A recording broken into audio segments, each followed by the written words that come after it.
哎，看看我淘来了啥？这玩意儿可算是一个老古董了，勇者凯撒的龙鬼里边的一个大反派，3变的一个战士，而且当年的勇者系列的设计啊，这就说起来，哎，我小时候的记忆中，好像这些东西都统一称为变形金刚，也没有那个概念啊，就觉得这个变形特别帅，特别好玩。小的时候家里边有过一个，但是也是这么多年了，已经找不到了。模模糊糊的记忆中可以变成恐龙，变成飞机，现在也终于让我又淘了回来，价格挺贵的。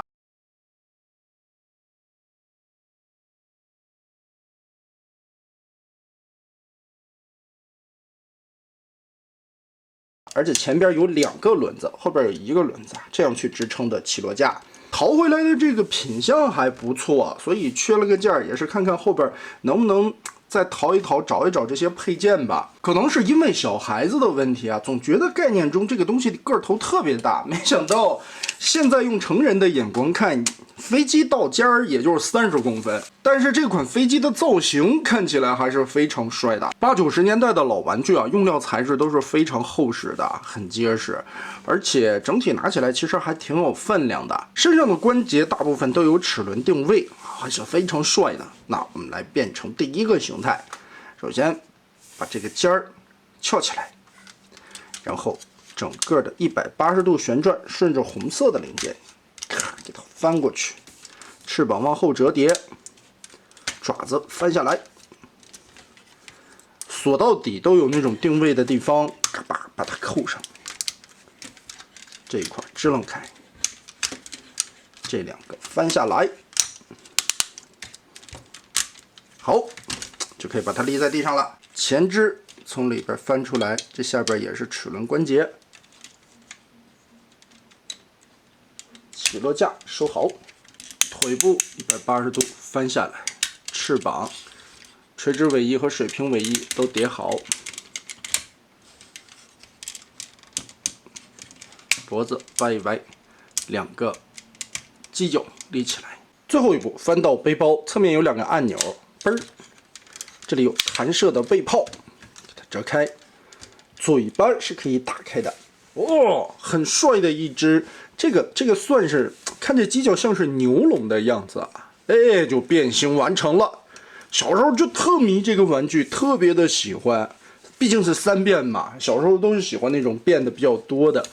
而且整体看起来的样子，从飞机变成这个牛龙的形态，还挺带感的，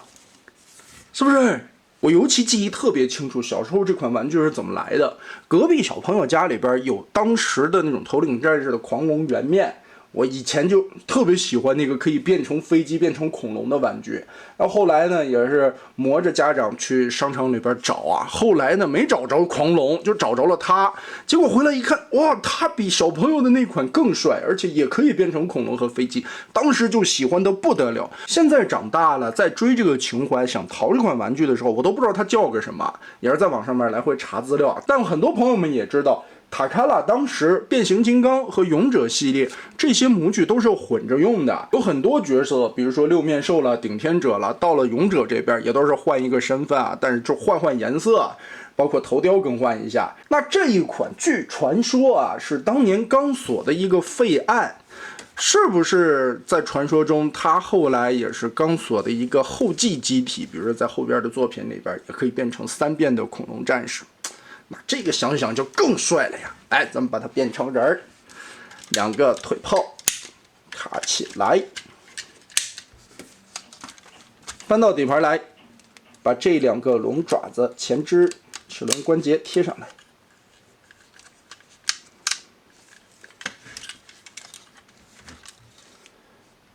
爪子翻开，肩胛拉起来，拉到这个斜着的角度是有一个卡点的，可以把它扣住。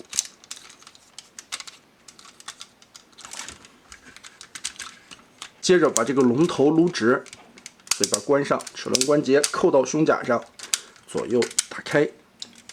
再把后边的腿、齿轮关节撸开。这个脚心里边还设计了一个联动的小机关，它前脚掌和后脚跟中间是有齿轮的，可以联动的打开。尾翼掰到后边，最后机头这里掰开卡扣，双关节贴到后边，脑袋旋转180度。那么这款龙鬼的人形就变形完成了。哇，你看这个身材比例，该说不说，勇者系列确实做的是比变形金刚美型要修得好的。以当年的眼光来说，这个已经和动画片里边非常的接近了。变形金刚里边偷换概念会特别严重啊，有的时候玩具做的不好看，纯靠动画美化。但是你看勇者系列的这些，哦呦，你看看整个的肩胛、胸口，太漂亮了。而且这颗脑袋确实也挺有一种钢索的味道在里边，虽然也是一个古早品嘛，这些电镀了都有不同程度的磨损。看脑袋左右旋转，肩膀这里是齿轮关节的360度，胳膊可以折一个45度左右，胯关节其实是带有齿轮的，但是这个定位比较松了。